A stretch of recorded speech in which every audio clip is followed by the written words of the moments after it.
All right, everybody, welcome and thank you so much for joining me today on the Red Pill Investor podcast, as well as my YouTube channel at Sell More Homes Now. If you're watching me via YouTube at Sell More Homes Now, then I would encourage you to go check out my podcast at theredpillinvestor.com. You'll find scripts, you'll find skills, you'll find well over 500 podcasts devoted to helping you build your sales skills to help you become more efficient and effective in the times that you do have.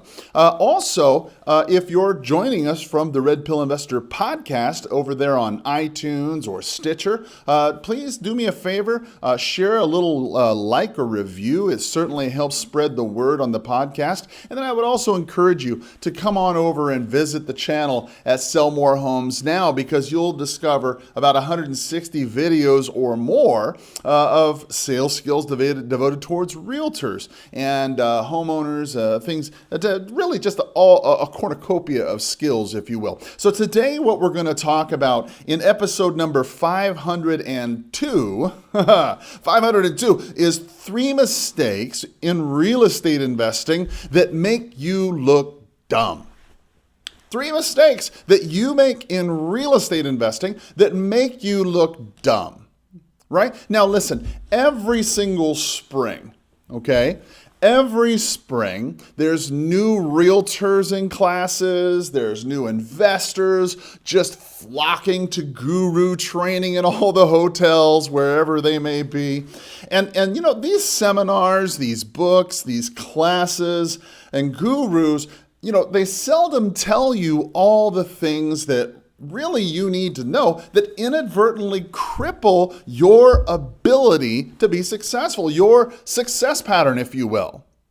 It's not like they mean to. It's not like they're out there trying to just get your money and leave you helpless and stranded on the side of the road. No, it's just that's the way it works out, because it's easier to sell you and teach you on how to mail a postcard or run an Instagram ad or become one with the influencer in your marketplace. It's just a lot easier to tell you that than to specifically address how to talk to people and how to get across certain concepts so that you don't look like a friggin' idiot when you're in the field, right? You see, the mindset here is simply this, that if you throw more money at lead generation, okay, and hope that you overcome your deficiencies, your own inadequacies, okay, by adding more leads. That's kind of the mindset that's swirling around in some of these people's head.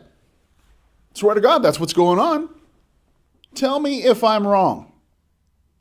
See, the reality is you keep hearing, and maybe you hear or believe yourself, I don't know, but you keep hearing in the streets that you need to throw more money at lead generation, more money at Facebook ads, more money at Instagram, more money on your mailing, and every single penny you get, you should reinvest more of that into more marketing so you get more leads.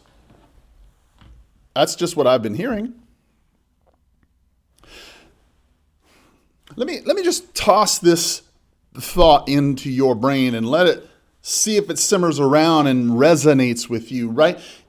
If you're no good from the get-go and you keep tossing leads at you and you have bad habits and you don't know what to say and you sound like a fool, how are you going to get any better other than by massive rejection, massive amounts of leads coming to you so you can learn by getting better? And if you're paying for this, these leads, it's costing you money to generate these leads. So in other words, you're paying for your education with leads that could make you money if you only knew what to say and what to do. That is the problem. See, you're spending money. And meanwhile, these 3 mistakes in real estate investing that you're doing, okay, are killing your business unbeknownst to you. You don't even know it. It's like the sand sweeping in and out every day. It's just like the tide coming in and out, taking the sand, just the foundation away from your house. Just this tide comes in the night, takes away some sand, takes it right away. And then it comes back in the morning, takes a little bit more sand away from your foundation, takes it away again. And you keep putting more sand down there, thinking that your foundation, your business is going to get better. And that's not going to happen. It's not going to work. You're going to run out of money. You're going to run out of time. And you're going to run out of energy. It's happened. That's why 8 out of 10 people fail. That's not a secret. Now that we know what the problem is, how or what are these 3 problems that we need to be aware of, right? If the problem is not the money, what are the 3 problems that are killing our business? Well, okay, here it is. Problem 1. Number 1, you're not being responsive enough. You're not. You're not being responsive enough. Look, if I called you right now, and look, let's just be honest, okay? You, me, and YouTube. You, me, and the podcast. We're all in the car together. We're sitting there in your office, wherever you're listening to this, and I promise you, look at the comments, look at the views. Nobody else is watching this channel. Nobody else is listening to this podcast. It's just you and me, okay? I spend my time here with you to help you because you listen. If you're willing to listen, I'm willing to put out the information. So let's just reason together. Let's just think this through, right? If I called you on one of your transactions, on a listing or a buyer or a sale or a flip or whatever you've got, if I called you right now and I said, hey, I have a problem. I need you to tell me about this house. I need you to tell me about this or tell me about that, or I have this problem. Let's fix it. Or I'm in the middle of a transaction with you and I call you. Chances are you're not going to pick up. It's going to go right to voicemail. And that's just the way it works. That's one of the biggest things that makes you look stupid in this game. It really is. If you say that you're a real estate agent or a real estate broker or a real estate investor and you're out there looking to buy homes or help people in the process of buying and selling real estate or listing homes or whatever your function in the real estate game is, and when people call you, they can't reach you, well, that just makes you look dumb. Now, I get it. We all are human. Okay, look, nobody is saying that if I called you one time out of the blue and you didn't pick up, well, screw you, I'm going to go find somebody else. But there are buyers and sellers who do that. Just keep that in mind, right? I'm not saying that.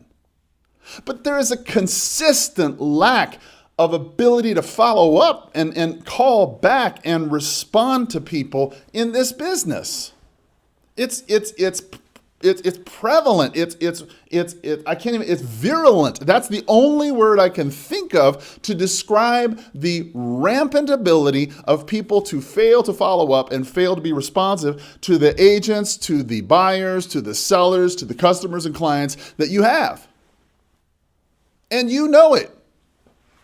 That's why this podcast, that's why this channel isn't always loved, it doesn't have 40,000 views on it, is because I tell sometimes the things that maybe aren't necessarily agreeable. And plus, I'm not exactly enjoyable to listen to. I get it. But when you think about it, okay, that's not important. The point is, I'm telling you a hard truth. The hard truth is that on your transactions, you know and I know that you could be better at being responsive. And if you were more responsive with the leads you got in, okay, you'd have a better chance to convert those leads, and then you'd have more money. You wouldn't have to spend all the money in the world to try and get more leads. You'd be able to go ahead and convert the ones you had simply because you were the first one who picked up the phone. Most of the time, the reason why you win a deal is not because you're the best, not because you're the cheapest, not because you offer the most services, but because you're the one who showed up.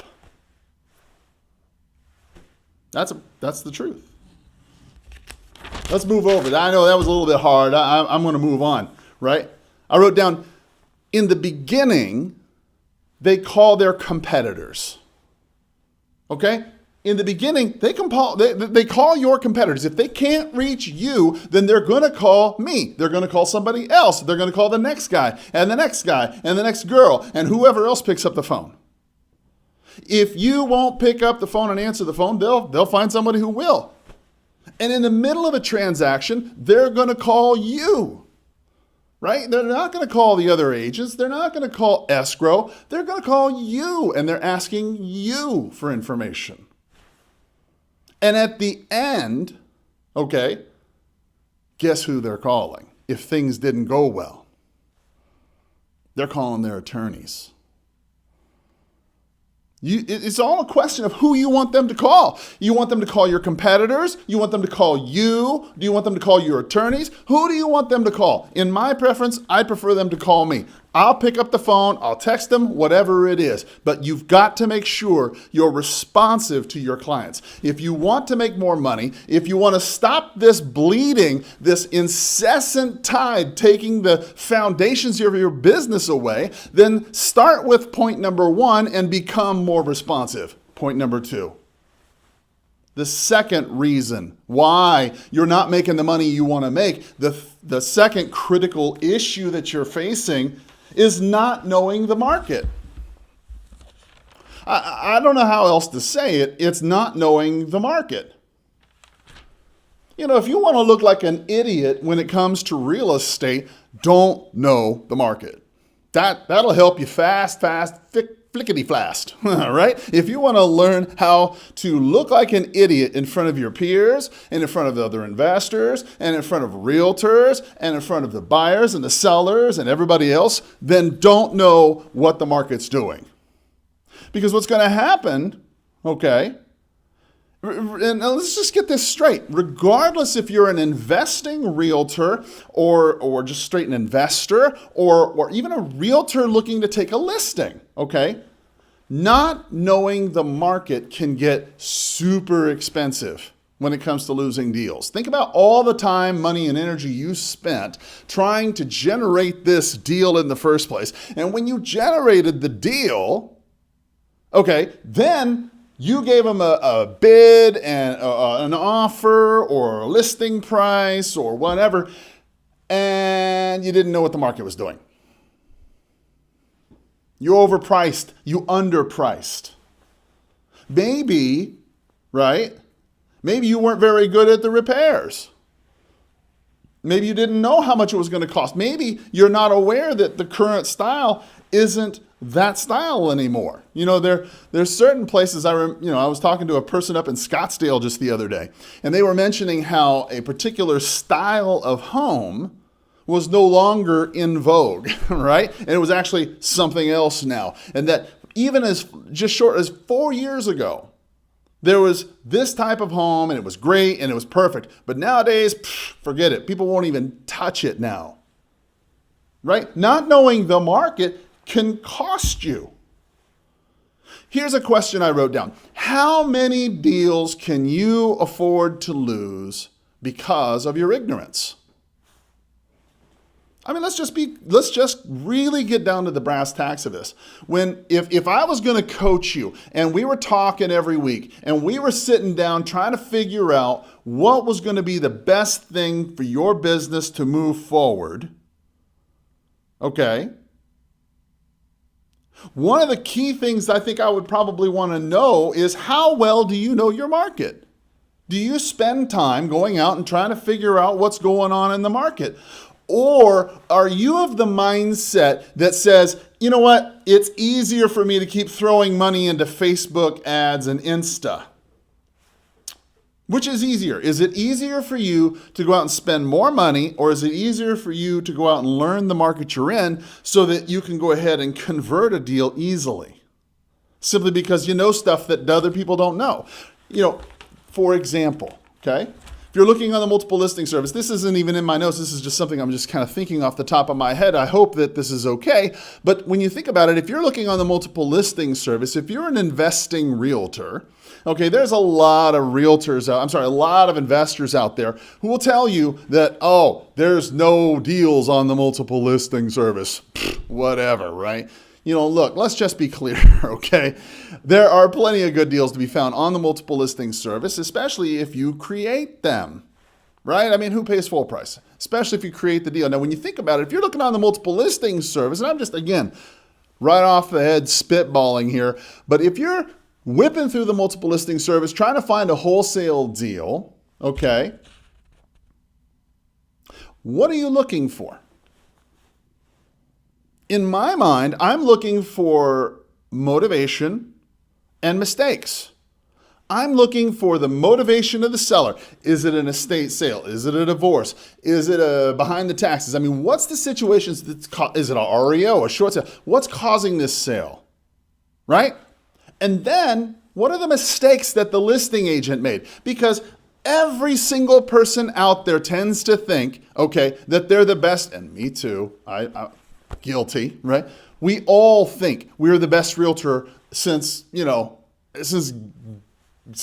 first realtor was made. We're the best realtor of all time. I mean, we may not sell the most, but we care the most. We always worry about the paperwork. We're the most diligent. We're the smartest, whatever your thing is, right? We all think that. But I guarantee you, if I go in your MLS right now, you're going to find some person in there who's too fast, who's trying to get the money, who's trying to get it in MLS as quickly as they can with a snap picture from their iPhone, and guaranteed that there's a mistake in there somewhere, right? They made a mistake in the zoning. Maybe you can put an extra home on there, or an extra guest house on there. Maybe you can expand the lot. Maybe you can go ahead and add a guest house. Maybe it was a 2-bedroom down by the university, and it had an R2 lot. It was extra big, and that agent didn't even think about it. And gosh, now you realize that, holy cow, they're selling this place, but they don't even realize you could put an extra bedroom on there and sell this for X more. Holy cow, that's a deal. And you'd never have the ability to do that, okay, if you didn't go out and know what the market had to produce in the first place. You have got to know the market. I could go on for another 20 minutes on this topic. I mean, when you think about it, going on the market itself, just by previewing the properties out there itself on the multiple listing service, if you're a realtor, I highly recommend you take at least once a week and go out and preview property. If you're not a realtor, go out and take a look on the properties on Sunday. But you've got to know the market. You got to know the ins, the outs, the yeses, the nos, the ins, all the different perks of the market. Because it's going to help you identify, as I said, motivation and mistakes that other people make, and you're going to see deals that are just off the side. Grandma decided to stick a sign in the yard that day because her and her husband, they're moving to Florida, and they've had it. And you're driving by, you see the sign, and they haven't even put it in Craigslist. They haven't put it on Zillow, and nobody knows about it because it's the first day, but you know about it because you're there and because you're out there trying to get the market and know what the market's about. Point number 3. Before we get down to point number 3, I wrote down, how do you get the advantage in knowing the market? How do you get the advantage? I wrote down, you're going to know buyer trends, right? Styles of homes, as I mentioned, my friend from Scottsdale, they want finishes that they want to desire. Gentrification, and when you think about area issues, larger area issues, gentrification, improvement zones, wharf areas, water quality areas. Those areas are really important to know about. You don't want to buy something in there. Also, it's important to know about economic trends, right? The opportunity zones that are out, the tax benefits, 1031 exchanges, all of these things that in your head help put together a clearer picture for your customer or your client. And listen, if you're trying to be competitive in real estate, and I don't give a damn where you are in the game, if you're day one or 25 years in, 45 years in, okay, if you're trying to be competitive in this game, okay, if you're trying to be competitive on price alone, all right, you're not fighting with both hands. You're fighting with one hand tied behind your back. You see, the reality is when you know the market better, you're going to be able to price things better, and you're going to be able to know what buyers are going to be willing to pay. You know that, what you should or shouldn't buy, or what you should or shouldn't list. Point number 3. This is the biggest. And I'm so glad that you stuck in for this one. Tip number 3, the third problem, right? When we're talking about things that make you look like a utter fool, right? Tip number one, the first thing we said that made you look like a fool, okay, was going out and not being responsive. Saying you're in the business, but not taking the calls, not returning calls. The second thing we said was not knowing the market. You say you're in the business, but you don't know what prices are. You don't know what things cost. You don't know how much it costs to repair things. All of these things. The third thing, and probably the most damning thing of all, that will make you look like a complete and utter fool to your colleagues, taking every single deal. Boy, oh boy. Can I get an amen?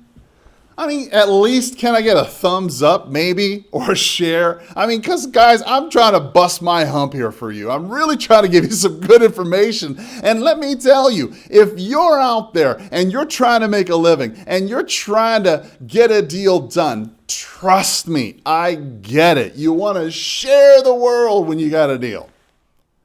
But the problem is that if that deal doesn't sell, or you do price reductions and you mass email it out again, right? And then it ultimately doesn't sell, well, it causes you to lose credibility. And it causes you to lose money. Think this through. Okay, it costs you something every time you put something under contract. Now, I hear some of you in your car thinking to yourself, oh, Karl, you've lost your mind. You're crazy. That's not true. Yeah, it is true. And here's why it's true. It costs you time to go ahead and find that lead. Okay? Now, let's say you were just calling on the phone and you weren't spending money on Facebook ads or print ads or radio ads or television or whatever the heck you do, right? Let's just say that it was just taking you time to call this person. Well, that time has value. Maybe it cost you an hour's worth of time to locate this person. Well, then it took you another hour or so to probably figure out the values, right? Probably took you an hour or so to drive back and forth at least. If you're in LA, probably add another hour because of the traffic. But, when you think of traffic, at least an hour for traffic, back out to the property or whatever. Maybe an hour in marketing it if you actually get the property under contract. Okay. And then, when you think about it, at the very minimum, you spent 4 hours of your time. Now, I don't know how much your time is worth. That's a question you've got to ask for yourself. But when you think about it, if it's costing you 4 hours on a transaction that ultimately never closes, and let's say, I don't know, for the sake of argument, your value is only worth $50 an hour. Okay? Because, you got to think big here. If you're no longer in $15 an hour world here, okay? If your dollar an hour average you figure in your head is at the minimum $50 an hour and you're spending 4 hours to secure a listing or a contract for sale and it doesn't sell, well, that's $200. You might as well just write a check for $200 to somebody. Write it to your favorite charity. Hell, fuck, write it to me, right? Every time you decide to take a property that's not going to sell, instead of doing that, send me a check for $200, and that will be your penance. How about that? Other than that, think about how much that money costs you plus your reputation. Because as I said, you're sending out your mass email every time you send something, and chances are, if you aren't responsive, like we mentioned in point number 1, if you're not responsive to your customer, you're not going to be responsive to me as a buyer. If I'm trying to buy your property and you're sending out a mass email to me, and if I see you selling something that's overpriced, because I do respond to my customers and they tell me, gosh, Karl, we saw this house, we liked it or we hated it and we thought because of blah, blah, blah, blah, blah. I know what the market bears. I know what the market will give. And if you go on if you come on the email or however you decide to mass market your property, okay, and you put it out as an overpriced property, if I do this full time, and I do 24 hours a day, 7 days a week for 23 years, right? Well, then how do you feel I'm not going to know that that's overpriced? I'm going to notice. And if I'm going to notice, everybody in your market's going to notice. Look, you got to think, I'm just like everybody else. And if you're like that, well, then be thoughtful about the way you do things. Right? Think about your end use buyer, because if I see you selling an overpriced property, how seriously will I take your deal? I'm not going to think you're serious. I mean, think about it. If you're a listing agent, if you're an MLS agent and you're not even an investor and you're listening to this, and you saw a for sale by owner that was $30,000 more than the average sales price in the area, and you knew it because you sold something just down the way, how serious do you feel that seller is?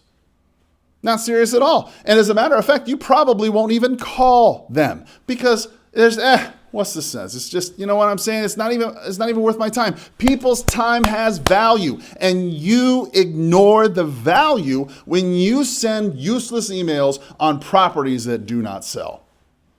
All right, guys. Well, listen, thank you so much for listening to this. I want you to take away a couple things. First, I want you to improve your service. All right? I want you to improve your profitability here, okay? Because you're not doing this to save the whales, all right? And I want you to look like a frickin' G when you do it. Guys, listen, be responsive, learn the market, and generate enough leads so you can say no and not take everything. Guys, I hope this was helpful to you. If it was, please do me a favor, share it on your social media. Let somebody else know. And as always, if you've got a referral to somebody here in the Tucson market, think of your boy first. I'd love to help them. As always, have a powerful sales day. Take care.